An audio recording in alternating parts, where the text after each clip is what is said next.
Generalmente pensamos que el trauma es, pues, un mal recuerdo, ¿no? Algo que pasó y que se quedó en la mente. Pero, ¿y si fuera mucho más que eso? ¿Y si fuera una herida física? Una marca que se queda grabada en nuestra biología, en cómo funcionan nuestras defensas. Hoy vamos a explorar una idea que lo cambia todo, que el cuerpo no olvida. A través de una historia real y la ciencia que la explica, vamos a ver cómo el pasado puede literalmente tomar el control de nuestro presente. Y no solo en la mente, sino en cada célula de nuestro cuerpo.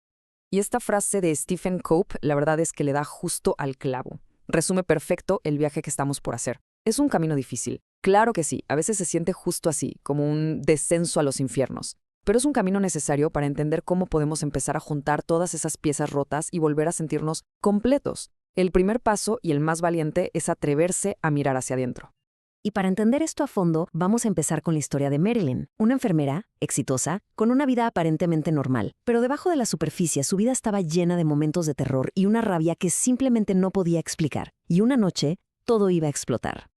La escena empieza así. Marilyn conoce a Michael, un bombero. Se ven para jugar tenis y por primera vez en muchísimo tiempo, ella se siente cómoda con un hombre. Tanto así que después de jugar y comer una pizza, lo invita a su casa. La noche es tranquila, ven la tele, platican. Parecía un paso gigante para ella, algo muy positivo. Eventualmente se quedan dormidos. Todo está en calma. Y entonces, como a eso de las 2 de la mañana, ocurre el detonante.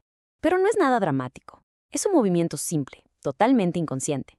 Michael, dormido, se da la vuelta y su cuerpo roza el de Marilyn. Un gesto 100% inocente. Y en ese instante, ¡pum!, algo se rompió dentro de ella. Marilyn se despertó en un ataque de furia salvaje. Lo golpea, lo araña, le grita. Imagínense el shock de Michael. Él, por supuesto, sale huyendo. Y ella se queda ahí sentada, sola, por horas, sintiéndose humillada, aterrorizada de sí misma, sin la menor idea de qué acababa de pasar. Y aquí está la pregunta del millón, ¿no? ¿Por qué? O sea, no tiene ningún sentido. ¿Por qué atacar a alguien que te gusta, que no te está haciendo absolutamente nada? Este comportamiento, tan ilógico, tan inexplicable, es lo que le empuja a buscar ayuda. Y es lo que nos abre la puerta a un descubrimiento increíble sobre cómo funciona el trauma de verdad. Cuando Marilyn llega a terapia, su caso es un verdadero rompecabezas. Por un lado, un pánico paralizante hacia los hombres, y estos ataques de rabia que salían de la nada. Por otro, un vacío, un entumecimiento emocional tan profundo que a veces llegaba a cortarse solo para poder sentir algo. Pero lo más desconcertante era su insistencia en que había tenido una infancia feliz, a pesar de que no recordaba casi nada de su vida antes de los 12 años. Pero el misterio de Marilyn no estaba solo en su mente. No, muy pronto, un síntoma físico, uno muy alarmante, iba a revelar una conexión directa y sorprendente entre su estado emocional y su sistema inmunitario. De repente, empieza a tropezarse en la calle, a no ver bien las pelotas de tenis que antes dominaba. Su vista le estaba fallando, y de forma muy notoria y rápida. Ya no era algo que pudiera achacar al estrés, era un cambio físico, real y, la verdad, bastante aterrador. Después de muchos estudios, el diagnóstico fue un verdadero baldazo de agua fría: lupus, una enfermedad autoinmune. ¿Qué significa eso? Que el sistema encargado de defender a su cuerpo se había confundido y la estaba atacando a ella misma. Y aquí viene lo increíble. El terapeuta se dio cuenta de que Marilyn era su tercera paciente ese año con una historia de posible abuso infantil a la que le diagnosticaban una enfermedad autoinmune. La coincidencia ya era demasiada. Esta sospecha fue la chispa que encendió un estudio pionero. Se formaron dos grupos: 12 mujeres con historiales confirmados de incesto y otras 12 mujeres, el grupo de control, sin historial de trauma. El objetivo era súper ambicioso: analizar su sangre, su sistema inmune y ver si se podía encontrar una firma biológica del trauma. A ver, para entender lo que encontraron, hay que conocer rápido a dos jugadores clave de nuestras defensas.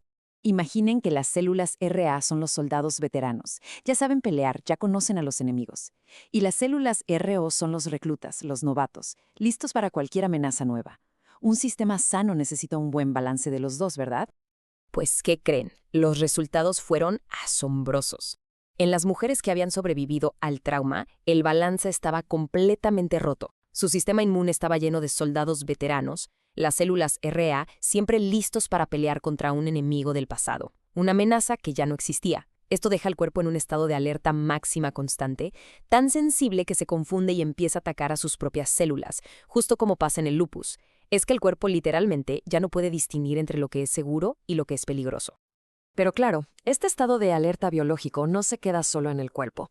Crea lo que el autor del libro llama un mapamundi roto. Piensen en esto como un mapa interno, una guía de cómo funciona el mundo, que se dibuja en la infancia. Y si esa infancia fue traumática, el mapa está distorsionado. Y ese mapa dicta cada una de nuestras interacciones. La diferencia es abismal. Una infancia segura te enseña que eres valioso, que puedes confiar en la gente y que el mundo es un lugar más o menos predecible. Pero una infancia traumática te enseña todo lo contrario. Soy tóxica, no se puede confiar en nadie, el mundo es un lugar peligroso. Ese era el mapa con el que navegaba Marilyn. Por eso la amabilidad le parecía sospechosa y un simple roce se sentía como una amenaza mortal. Y esto es clave para entender por qué la lógica aquí no sirve de nada. El terapeuta de Marilyn lo aprendió con otra paciente, Kathy.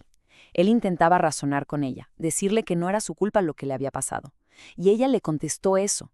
Cuando me dices esas cosas, solo me hace sentir más sola. Porque esas creencias no eran un error de lógica que se pudiera corregir. Eran una verdad emocional grabada a fuego en su sistema nervioso. Y eso no se quita razonando. Ok, entonces, si todo esto estaba grabado en su cuerpo, ¿por qué Marilyn no se acordaba? La respuesta está en que la memoria traumática no se guarda como una película con una historia clara. Se almacena en fragmentos, en pedazos sueltos. Cuando los recuerdos de Marilyn por fin empezaron a salir, no aparecieron como una narración. Empezaron como flashes sensoriales, sin ningún contexto.